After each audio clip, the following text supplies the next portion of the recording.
Well, yeah, we've been distilling whiskey for 25 years in Wales now. We have quite an unusual type of whiskey still, which is basically a single copper pot with columns, but it's a pot still, and it produces a very light, delicate, probably lighter and less oily than a Scotch whiskey, I would say. So wading into the thick of one of the big issues now for Yes. all exporters is the tariffs. Yes. So 10% tariff, better than a higher tariff, 15, 20, 25%. What does it do to you as a small business though? Well, for exporting whiskey to the States, it's already a complicated market because the US has a three-tier system where, which all goes back to when Prohibition was repealed.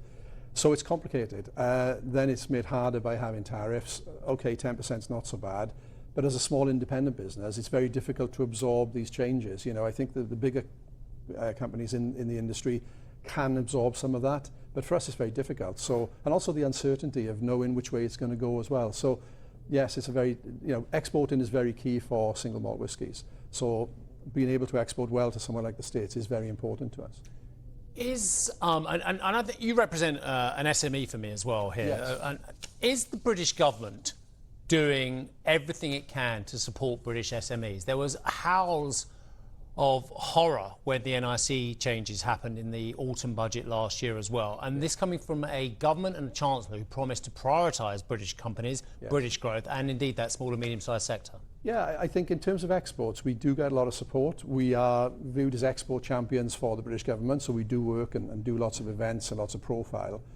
I think the challenge for us with the UK government is more in the UK actually, in terms of hospitality, in terms of, cost of living being high and alcohol duty going up all the time. There's significant challenges around for the UK market as much as anywhere. Let's talk about that alcohol duty, because I know it's something that if you could lobby the government about, I'm sure you do as well, Yes. lower alcohol. I can't see in the current environment how alcohol duty is going to go down at all as well.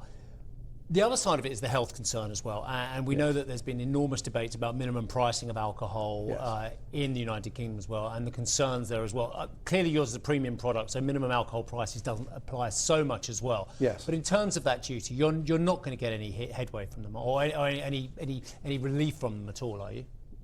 I think it's unlikely. I think the problem for us is that if you look at us compared to the rest of Europe and other places, that the taxation regime is so high. And it's not just alcohol duty, it's the 20% VAT that goes on top of that as well. Wow. That's also very high compared to somewhere like France or Germany or where it's, I think, between 6 and 10%. So you've got this compounding effect. So yeah, we would really love to see at least a freeze on alcohol duty and preferably a coming down, but I do see it's going to be challenging. I'm interested in how policy setting from the US is impacting the trend we've witnessed to date. To me, social media and influencing has really meant we've seen a whole process of brand discovery. So it's upended the incumbents. Consumers, like never before, have been encouraged to find new brands from across in different countries, from places they'd never heard of, something that they wouldn't have tried before. There's no real risk because they've been sort of, I guess, marketed to in different platforms. How does that change with a more nationalistic tone in the United States, but also the tariffs and how distributors may be reacting on the ground? Well, I think you're right. There is a huge interest in smaller brands and more unique, authentic experiences. If you look at the transformation in the UK over the last, let's say, 5 or 8 years, the number of new small distilleries, I mean, we've been running for 25 years now, but I think there's 50 distilleries in England alone now making whiskey or making, small batches of spirits. So there is an interest, and people do want to discover, and they do want to drink maybe a bit less, but drink better.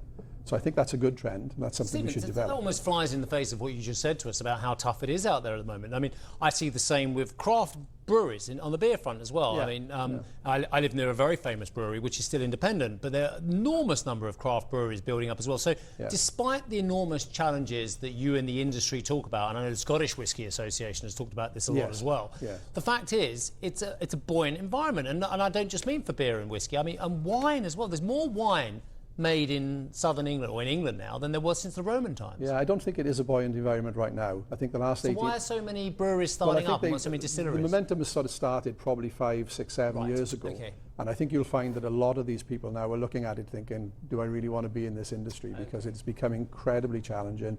A combination of higher interest rates, cost of living, alcohol duties, all the rest of it. So I think people are looking hard at it. So it's not an easy environment right now.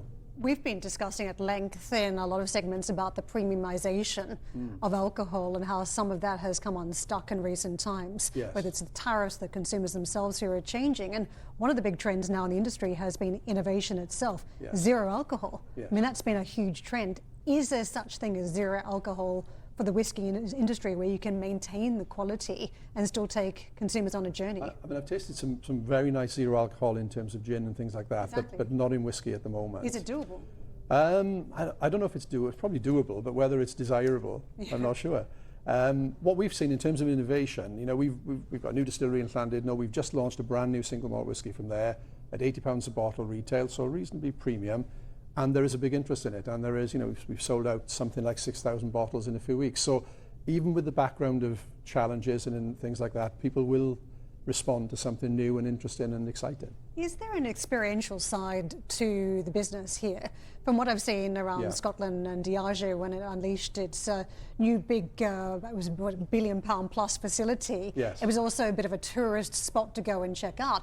To Steve's point around the amount of wine being produced and sparkling in the UK, a lot of these are tourist destinations to go and see the cellar door. Is that the same for you with the distilleries? Very much so, and we have 3 distilleries now in Wales, in Llandudno, in Brecon and Swansea, and they all have visitor facilities. And to be honest, it is something, and we've had a lot of good support from Welsh Government over the years in different ways, but in terms of tourism at the moment, it is really difficult and desperate, and I think it does need more.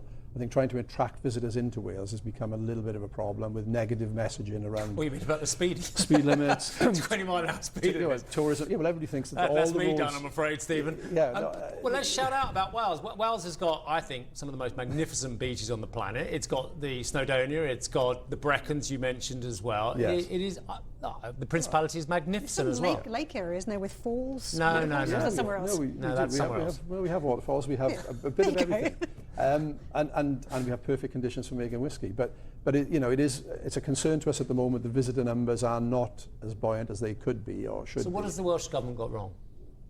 I think we've sent out the messaging has been not. I mean, everybody thinks we drive at 20 miles an hour across Wales. Of course, we don't. Tourism taxes coming in at the wrong time. I think there's a lot of reasons why people are feeling maybe they're not as welcome as they should be. So I think there's that job sounds of like work Back to do to the there. Future, Stephen. I remember being an Englishman, perhaps visiting Wales in previous decades, and there were certain parts where it was challengeable whether you were going to be welcome there. But that's not something my Welsh friends I've ever noticed personally. And I don't think as a people we're not like that. All I'm saying really is from a government point of view, I'd like to see us do a bit more of a coordinated effort to really bring visitors into Wales, because we do have a lot for people to see and do. I've got to say 20 miles an hour would just be like being in central London anyway on a main arterial road. But just to round it out, let me ask you about consolidation, because the portfolio reshuffling we've seen from alcohol companies has been real. It's buying, it's selling, it's trying to be in the right place, trying to see the uplift in what you've got in the portfolio. Does that mean staying independent is not possibly the only prospect? I think the big challenge for us as a business at the moment is distribution, is how do we move our exports into bigger distribution when the distribution isn't always available to us because it's owned by the big businesses. So we are looking to see, can we find partners, not necessarily the biggest companies, but somewhere where we can find better distribution by some sort of innovative partnership. So you get to a certain stage under your own steam, but I think you then need a bit more coordination maybe.